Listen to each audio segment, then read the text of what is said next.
Hey, when was the last time you got rejected on a telephone call where people said, no, thank you, we're not interested? This happens very often if you make a lot of phone calls. Look, rejection is just proof that you are making enough phone calls. But we shouldn't become numb to it and say, oh, look, it's just another rejection, because that can waste a lot of your time. What we're trying to do here is to minimize the rejection. Now, what are some ways how you can minimize rejection? I'm going to give you a couple of tips. Tip number 1, get a script. I know. A lot of people say, Trevor, I hate scripts. I can't work off scripts. I'm 100% with you. In fact, scripts don't work if you sound scripted. So how do we not sound scripted, but we still use a script? Well, the best way to do it is to include 10% so that you can sound a bit natural. I know, I coach a lot of people in public speaking and presentation skills, and we're getting rid of all the ums and ahs. But if you're gonna make a cold call or a lukewarm call, you better need to use a bit of 10% Because if you sound polished, you sound like a salesperson, it sounds like you wanna sell something, and you're not gonna get far. So scripts, type it out, it's very short, sharp, to the point, and sound like a conversation style rather than just polished and there's no mistakes. Scripts can also help you to stay on track. But the next thing you need to know about scripts, you do not have to use it verbatim, which means say it word for word. We've all had that person that calls us and they sound so scripted. Good afternoon, Trevor. Listen, I want to tell you that 63% of Australians are now paying over 84% higher energy bills, and this is what shows lastly in the, isn't it? We've all had this person who sounds so pitch perfect, and we're all thinking, man, this is a sales call, I don't want to talk to this person, I don't have the time for this, and we want to put down the phone. So don't be that person who's making the phone call sounding scripted. But please, have a script.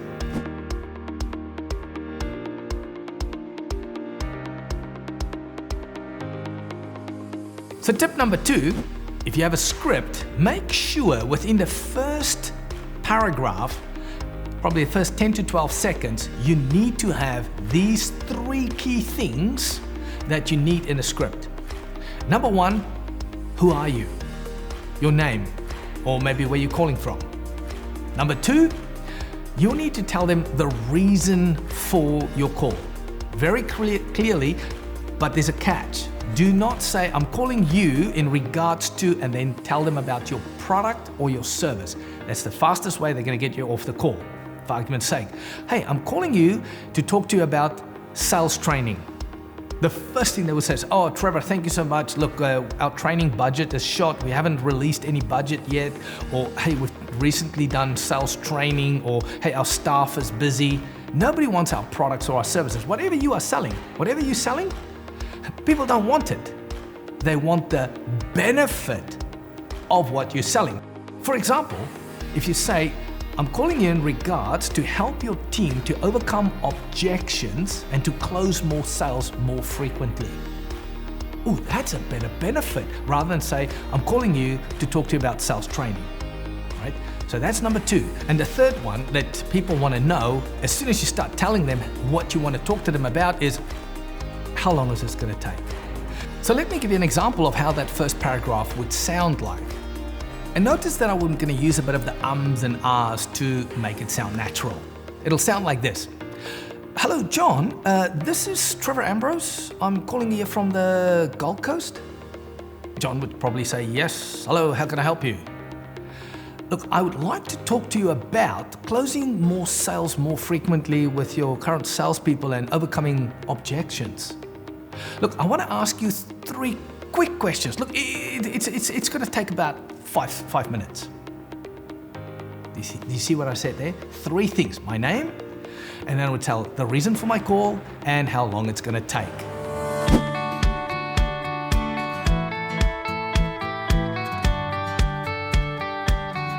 The third tip to minimize our rejection on phone calls is to sound conversational. Now, if you want to know how do you sound conversational, it's not sounding chirpy, it's by using the word you.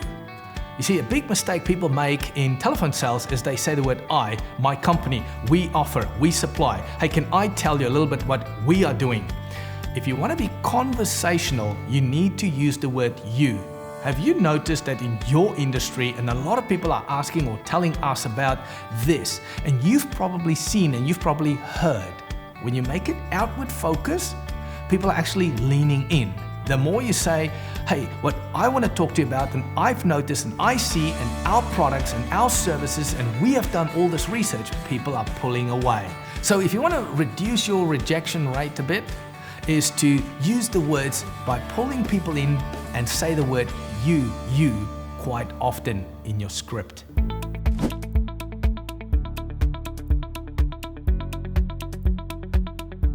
So tip number 4 to minimize the rejection that you're getting is by doing a bit of research on the person or the company that you are calling. I see a lot of people call and then they say, can I just find out a little bit more? And they ask silly questions that's obviously on their website, on LinkedIn, that they can get. So they're burning a lot of questions, unnecessary, and this person feels, you don't even know me. You don't even understand our industry. So save your questions and becoming a bit more directed with your questions by doing a bit of research about the person or a bit about their company. It's easy. Hey, another way how you can do research is go to people's websites. One of the companies I've prospected, I got to their contact page and I saw they were in 3 states. So I was calling this lady in Melbourne and I said, who's looking after your Sydney branch and your Brisbane branch? And then she started telling me a lot more information, and you know what? I gave her a good price because we did all 3 of the states. So doing a bit of research shows that you are interested in their company. You're not just calling to sell them something, but you actually know a little bit about their company, and that research will go a long way.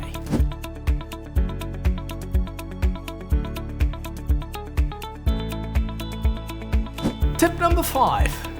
Try to ask and not to tell. I always tell people, telling isn't selling. I see people do cold calling, and what's the first thing they do? Hello John, today I want to tell you a little bit about a great offer that we have, and they tell you, and they're trying to sell to you. And that's why people hate it, to listen to cold calling. So what we want to do is trying to get that first paragraph and say, look, I want to ask you 3 quick questions. It's going to take less than 5 minutes.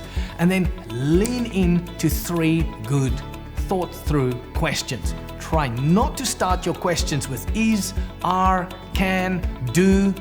Why? Because you're going to end up with a yes, no. Hey, like some people ask, hey, is this a good time to talk to you? Yes or no? What do you think majority of people say? No, because they can get you off the phone call. Hey, are you happy with your current supplier? It's a yes or a no. And then they go, yes. Do you think that you would be interested in swapping over to a new supplier? The answer is going to be yes or no. And what most people say, no, we're not in the market. And then you feel like this person didn't talk to you, but it's because you started your questions with is, are, can, do, or any of those ones that ends up in a yes, no. Your questions need to be well thought out and written out in your script. It's like, what do you think your current supplier can do better for you? What are your key frustrations that you are dealing with your deliveries? So think about 3 key questions you can ask. And here's another tip where people make a mistake. When they ask the question and the prospect actually tells you the problem that they're having, they think, great opportunity, sell them.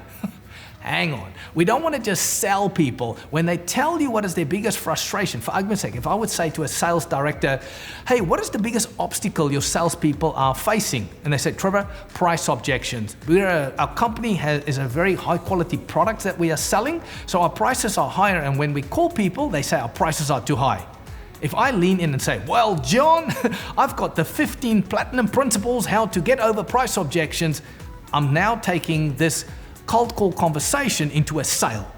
which is something I don't want to really do at this point, because immediately the person starts shutting down. I would rather want to say, wow, yeah, that's one of the most key frustrations that salespeople are telling us as well. Rather compliment on the statement and then say, look, my last question I want to ask, so that the conversation in your script can keep flowing. Why? You say, Trevor, but we're trying to sell them something. Yeah, but listen, if you want to become good at telephone sales, don't try always to sell on the first phone call. The tip is to get a meeting to discuss it in more detail. Why? Because your success rate in closing more sales will go up if you're trying to get more of a meeting happening rather than just a sale.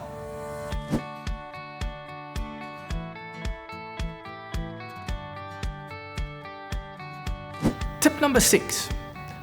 When you talk to people, try to talk to them about their business and the problems and the frustrations they are having. That can give you an indication how your company could potentially help them. Here's a great tip. If people would tell you, hey, this is our biggest problem or our frustration, hear them out and then ask this question. How does this impact? That's the word. How does this impact you financially? How does this impact you in your warehouse? How does that impact your staff's morale? Hey, how does that impact your deliveries? Hey, how does that impact your... Ask them that, because now the problem is actually impacting them in a negative way. And by doing that, the focus becomes more about, the problems and the frustrations they're experiencing. Because when you put the brain in a problem and impact state, the brain automatically starts looking at, how can we solve this? And who do you think is going to solve their problems? You. So that is a great way to set up, hey, our company can actually help you. And I would like to have a meeting to discuss this further, so you can see how the phone call would actually go.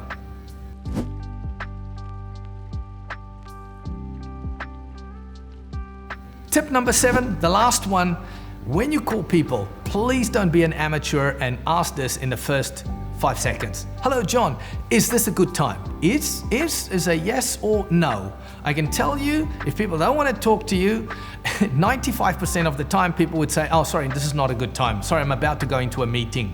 So if you want to reduce your rejection rate, don't ask the question, is this a good time to talk to you? Because if they pick up the phone, they're actually saying, I would like to talk to you. So don't ask that question. Hey, I'm excited. This is a part of a series that we are shooting on telephone sales. I normally train companies in telephone sales, either virtually or in person. If you want to know more information, contact us via this email address on the screen or via our website at trevorambrose.com.